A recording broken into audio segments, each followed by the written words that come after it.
AIIMS social media के एक बार पुनः आपका इसमें स्वागत है। और ये सप्ताह चल रहा है, इसका हमने नाम जो स्वास्थ्य विभाग ने रखा हुआ है वो है एंटी माइक्रोबियल अवेयरनेस सप्ताह। ही क्या होता है, इसके लिए संपूर्ण जानकारी डॉक्टर मनीष रंजन जी, असिस्टेंट प्रोफेसर है माइक्रोबायोलॉजी डिपार्टमेंट के। सर आपका स्वागत है। नमस्कार। एक कितना बड़ा सब्जेक्ट है।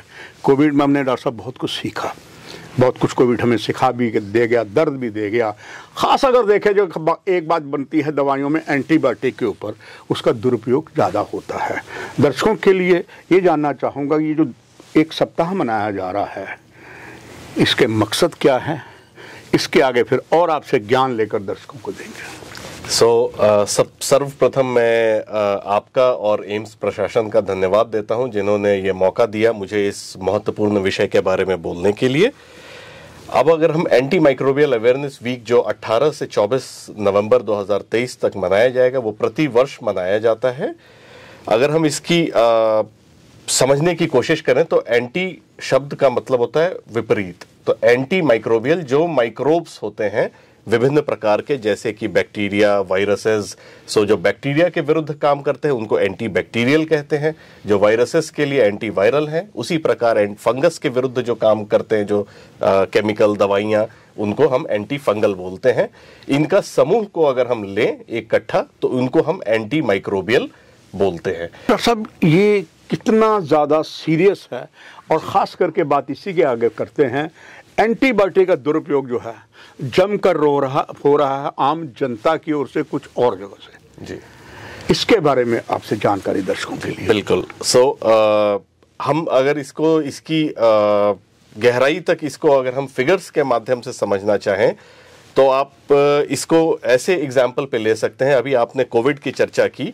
सन 2019 दिसंबर से जब से कोविड को हम जाने और कोविड से जो डेथ्स होनी शुरू हुई, तो आज तक अगर उनकी फिगर्स हम लें तो तकरीबन 70 लाख लोगों ने इस दुनिया में वर्ल्ड में डेथ्स हुई कोविड के चलते। बट अगर हम एंटी माइक्रोबियल रेसिस्टेंस से होने वाली directly attributable to anti microbial resistance की हम बात करें तो आज के डेट में प्रति वर्ष करीब 13 लाख लोगों की मृत्यु डायरेक्टली इसके वजह से हो रही है। यही फिगर्स अगर हम ऐसा ही चलता रहा तो अनुमानित है सन 2050 तक ये संख्या बढ़कर 1 करोड़ हो जाएगी।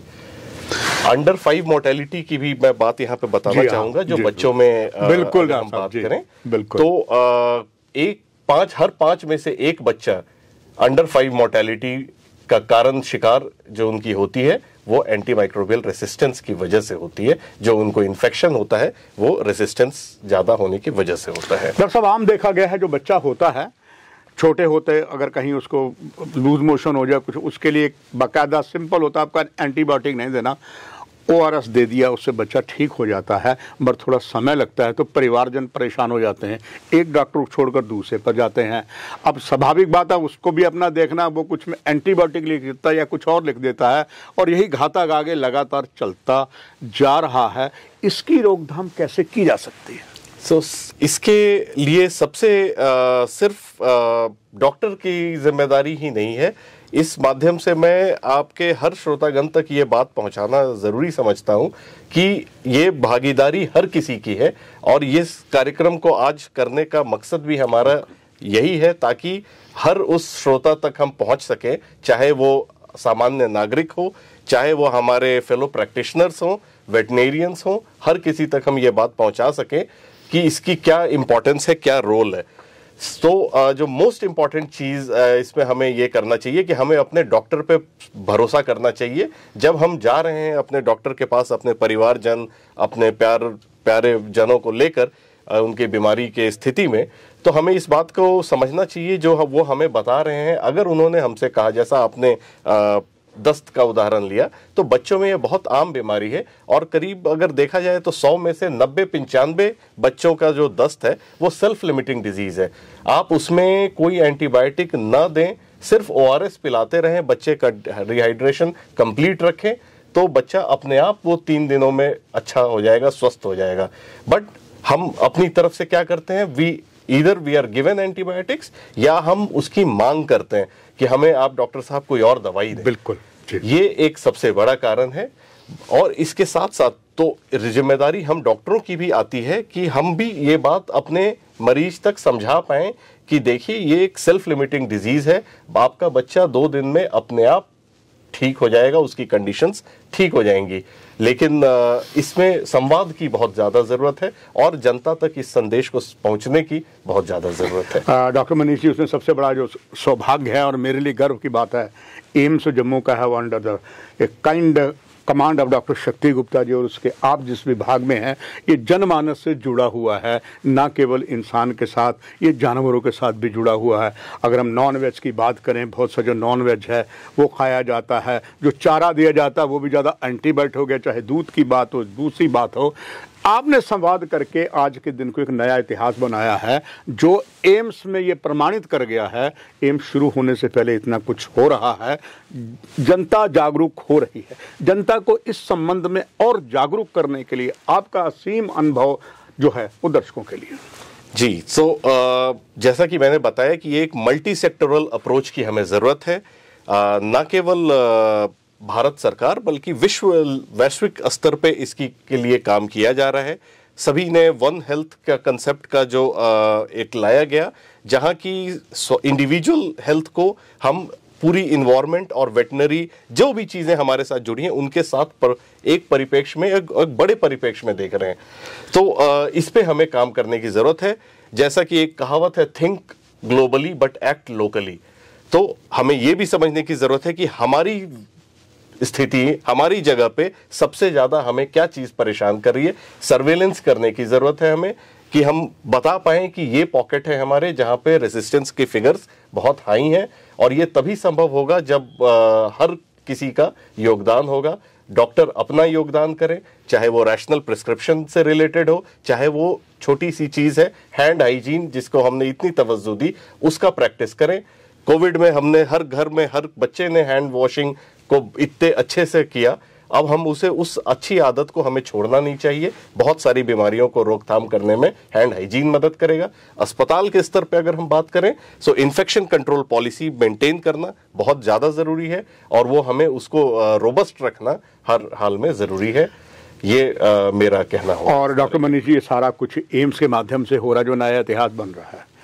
आखिर में आपसे जानना चाहूँगा, जिस तरीके के हालात बने हैं, एम्स बहुत कुछ करने जा रहा है। दर्शक निश्चित तौर पर जानना चाहेंगे इसके लिए एम्स जो है ये चीज़ें कम हो। हालांकि सरकार भी कोशिश कर रही है, मगर मुझे लगता है जो एम्स ने अभी से शुरू किया बहुत कुछ और करेगा। ये लोग जो गलत एंटीबायोटिक ना खाएं और सरकार की तरफ से कुछ और भी ऐसे कदम उठाए जाएं, प्रिस्क्रिप्शन के बिना दवाई ना दी जाए, कुछ है वो अभी कमी है, उस कमी को कैसे दूर किया जाए, आखिर में आपका ये संदेश सभी दर्शकों के लिए। तो इसके लिए हर स्तर पे काम करने की ज़रूरत है। जैसा आपने बताया कि सरकार अपनी तरफ से एक नेशनल एंटीबायोटिक पॉलिसी लाए, क्या ये ज़रूरी नहीं कि हम उस पॉलिसी का अनुसरण करें, बजाय सिर्फ अपनी जो सीमित ज्ञान है उस पर रुक के। हमें सरकार ने इतनी सारे स्टडीज शोध करने के बाद ये लेकर आए, तो हमें उसको प्रैक्टिस करना चाहिए। एक पब्लिक अवेयरनेस कैंपेन सरकार की तरफ से चलाने चाहिए, जिसका अभी भी जो हम ये जनता तक पहुंचने की कोशिश कर रहे हैं, संवाद कर रहे हैं, इसी का एक हिस्सा भी है। साथ ही साथ अगर हम हॉस्पिटल्स की, जैसा मैंने बताया कि हमें एक हॉस्पिटल में हमारी बहुत इंपॉर्टेंट जिम्मेदारी है कि हम बताएं अपने मरीजों को कि सही दवा सही डोज में सही समय पे सही कारणों के लिए खाएं, ना कि वो अनावश्यक दवाइयां ना लें। ओवर द काउंटर मेडिकेशंस बंद करें। मेरे हिसाब से ये चंद चीज़ें हैं जो करने की आवश्यकता है। और मरीजों के लिए मैं या सामान्य नागरिक के लिए मैं ये कहना चाहूँगा, अब आपका भी फर्ज बनता है कि आप अपने डॉक्टर से पूछें ये दवाई किस काम के लिए है। इसमें कोई डॉक्टर बुरा नहीं मानेगा, वो आपको समझाएगा और आप समझें। जो दवाइयाँ आपके घर में एंटीबायोटिक्स बच जाते हैं उनको बचा के ना रखें। उनको आप अगर इस्तेमाल कर चुके हैं तो उनको फेंक दें अगले कंडीशन के लिए, कि अगली बार जब हमें पेट खराब होगा तो हम फिर से वही दवाई खाएंगे। ऐसा नहीं करना चाहिए। डॉक्टर मनीष रंजन जी, मेरा पूरा विश्वास है कि एम्स के जो बहुत सी चीज़ें आपने नई जानकारी दी है वो सभी को काम आएगी। महत्वपूर्ण जानकारियाँ एम्स के माध्यम से आपने दर्शकों को दी। डॉक्टर मनीष रंजन जी, आपका बहुत बहुत धन्यवाद। दर्शकों, आपसे भी लेते हैं इजाज़त। नमस्कार।